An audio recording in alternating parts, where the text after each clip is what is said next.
अपनी कथा तो ये है जी, एक साहूकार के घर में 7 लड़के और 1 लड़की थी। वो जो मतलब पुरानी कथा है जी, जिमें कि बीबी सुनाते थे साढ़े, मैं वही कथा सुनानी है। ये इस तरह की कि वो उस टाइम पहले ना ये घर में तो शौच करने के लिए जाते हैं, जैसे वहाँ नहीं जाते थे तो लोग वहाँ खेतों में जाते थे। तो वो जाने लगती जब उसकी भाभियाँ, तो वो छोटी होती थी, वो भी कहती मैं भी चलूँगी, मैं भी चलूँगी, वो भी चल जाती। उसने कौन सा शौच करने जाना था, वो वहाँ पे मिट्टी के साथ खेलने लगती। वहाँ छोटे छोटे खिलौने से मिट्टी के बने हुए पड़े होते थे, वो उनके साथ खूब खेलती। खेलते खेलते फिर उनको सबको तोड़ मोड़ के मिट्टी करके फिर आ जाती घर पे। अब जब देव माता आती, अपनी होई माता आती, वो देखती, कहते ये होई माता जो है इसको ही अपना पुतला घटने वाली, हमारा शरीर का पुतला जो साचा है बनाने वाली ये होई माता है। इसी को भिद माता कहा गया कि ये लिखती है हमारे लिए।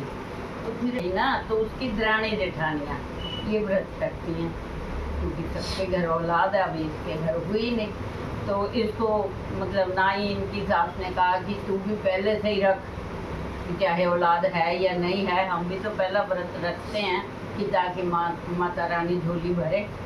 लेकिन ऐसे इसने व्रत नहीं रखा। तो जब उनके वो पूजा करने बैठी तो वो बेचारी रोने लगती है कि मेरे तो कोई बच्चा है नहीं, मैं तो व्रत नहीं कर सकती। तो उसको किसी ने समझाया नहीं, तो वो रोती हुई बाहर निकल जाती है। तो बाहर निकलती है तो उसको एक बुढ़िया मिलती है, कहती है तू क्यों रो रही है? तो कह रही है ऐसे सब पूजन हो रहा है, घर में हंसी खुशी हो रही है, बच्चे की खेल कूद कर रहे हैं, खाने पकवान बन रहे हैं, तो मेरे तो घर में औलाद नहीं है, मेरे को तो सब ये मतलब वो ही गिनते हैं भाग्यहीन। तो मैं परे होके अपना रो रही थी, रोती हुई बाहर निकल आई। तो फिर वो कहती है कि भाई तू ऐसे कर, बुढ़िया समझाती है कि तू उसका माँ माई का व्रत रख, और कहते व्रत को तब तक ना खोलियो जब तक कि तेरी महामाई प्रकट होके तेरे को आशीर्वाद ना दे औलाद। तो मैं परे होके अपना रो रही थी, रोती हुई बाहर निकल आई। तो फिर वो कहती है कि भाई तू ऐसे कर, बुढ़िया समझाती है कि तू उसका माँ माई का व्रत रख, और कहते व्रत को तब तक ना खोलियो जब तक कि तेरी महामाई प्रकट होके तेरे को आशीर्वाद ना दे औलाद का। वो इस तरह करती है, फिर अपना व्रत रख दिया, बैठी रहती है माँ के अगे। तो भी मैं माँ व्रत नहीं खोलूँगी। सबने व्रत खोल लिया, अपनी कुंडी लाँगी, अपने अंदर बैठी हुई महामाई अगे प्रार्थना कर रही है, रोंदी रहती है। महामाई उन्होंने कई तरह के रूप डरावने बना के डराती है, डायन है, तू ये है वो है, इतने बच्चों को खाया तने, तेरे तो 7 जन्म तक औलाद नहीं होएगी।